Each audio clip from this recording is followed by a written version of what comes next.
RC Tankers. In today's video we take a close look at the Panzer IV F2 from Heng Long. This 1/16 scale tank arrives RTR or ready to run. Everything's included in the box except for 6 AA batteries that we provide for the radio. The Panzer IV F2, one of the most successful tanks in World War II, in fact one of the most produced, with about 8,500 units produced by the Germans during the war, and as we see, the tank arrives nearly complete directly out of the box. We just have a few cosmetic assembly parts here that we affix to the model. It takes about 30 minutes to do, but first, as prescribed in the Hobby Squawk thread, we want to conduct our 2-minute test drive.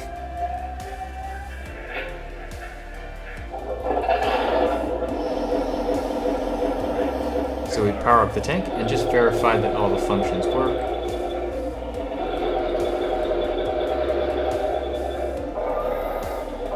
And importantly, the battery arrives with a storage charge. So we're just doing this for 1 or 2 minutes, and then we're going to put that battery on charge while we continue with the installation of those cosmetic accessory parts.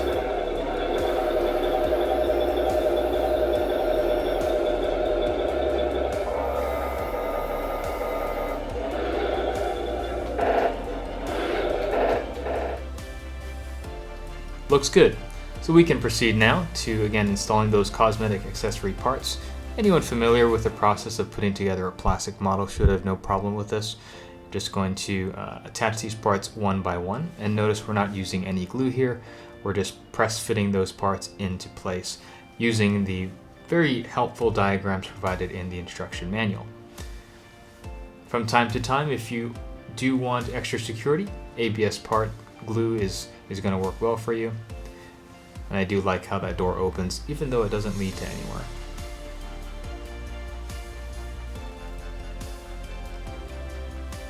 Go slowly when installing the Pioneer equipment throughout the tank on these upper surfaces. There are small parts, so just I recommend not putting this together on carpet.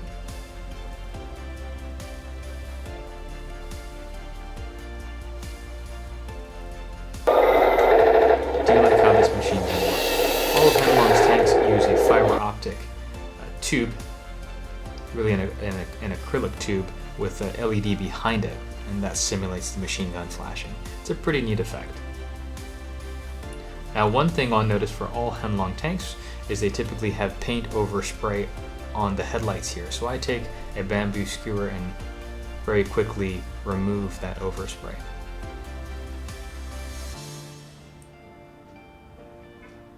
Now for these shackles up here, I do recommend heating this or using a pin vise to open up those holes, as they were a bit too tight of a fit for my liking. Basic vinyl peel and stick decals. These are easy to go on. We just burnish them with the back of our fingernail and pull them off. So that's the Panzer IV F2. Let's get outside.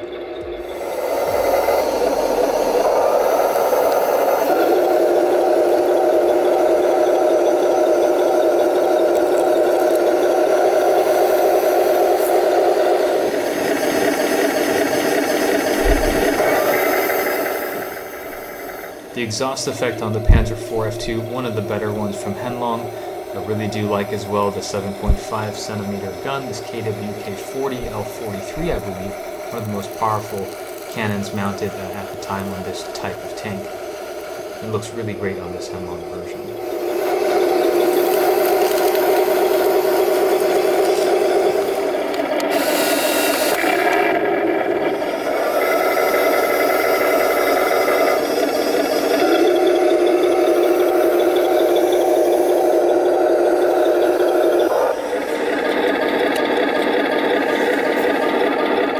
As with all Heng Long TK6 series tanks, this one fires 6mm BBs. And I do believe, due to the stroke of the piston and the length of this specific barrel, this ends up being one of the hotter shooters in the lineup from Heng Long.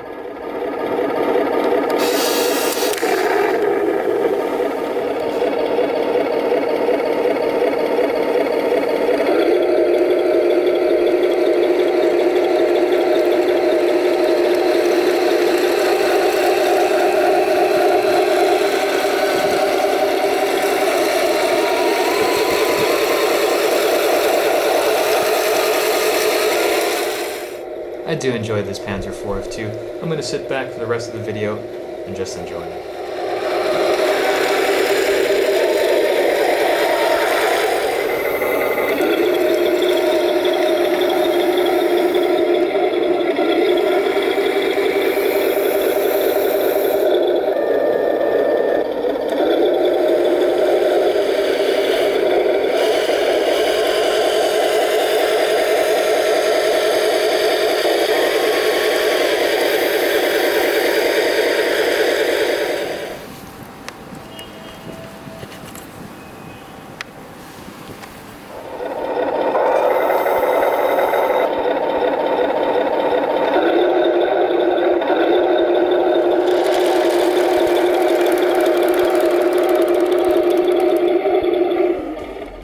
We just got back in from a good drive with our Panzer IV F2. Wanted to give you a recap on this light tank. Just like in the war, it was one of those maneuverable, fast, low-profile tanks. It's so distinct in its layout, from having all of its stowage and tooling arrayed all the way around it, spare tracks and all this sort of faceted armor detail. It really looks like a 1930s era designed tank, and it really did its job throughout the war. In fact, continued in production in various variations throughout it. So what I like most about this tank, if you can probably tell, is its provenance, that it played a significant role in influencing the course of the war. Heng Long's got a variety of Panzers, Panzer IIIs, Panzer IVs, different variations from the H to this being the F2. And yeah, it's difficult for me not to appreciate their contribution to that conflict. I also like the surface detail that Heng Long has implemented into this tank. I like the crew hatch that it opens. It doesn't lead anywhere, but certainly something that a modeler could tinker around with in the future. The metal barrel, also a very nice touch. In fact, we see some of the glint of that metal there up near the muzzle brake. Probably the last thing that I like most about this tank is the metal that we have here as part of its suspension. Not true a VVSS or vertical volute suspension system, and not really true bogies, but in how they work, I like how Heng Long didn't go for the easier route and break these up. They really tried to stay true to the original look of the tank. Now that brings me to some of the minuses that I find with this tank. Something for you to be mindful of if you're considering this tank is the fact that, like the real one, its suspension, not the best, not the most amenable to different types of surfaces. This is really a tank better suited on harder, flatter surfaces. Not something I'm going to want to run on a lot of pebbles or through grass. There becomes some issues that you may find in just the fact that there's not a lot of travel in these road wheels compared to, say, a Panther GE or even a Sherman for that matter. The second thing to be mindful of is this. I really didn't like how Heng Long implemented their shackles or their mounts here. Ultimately, it just didn't work out. As you saw in the build video, I recommend heating these and then pushing them through, or using a pin vise to open up those holes further. But as they are, they don't really work out. The decals were fine. I didn't mind any of that. And the figure, he's a serviceable guy, and I suppose we could paint him up and make him really earn his keep. So that's been my look at the Panzer IV F2. I hope you liked it. Let us know what you think in the comments. Is this type of model sort of on your radar? Is it one of those tanks that you'd think you'd like to get? Are you more into the big, brutal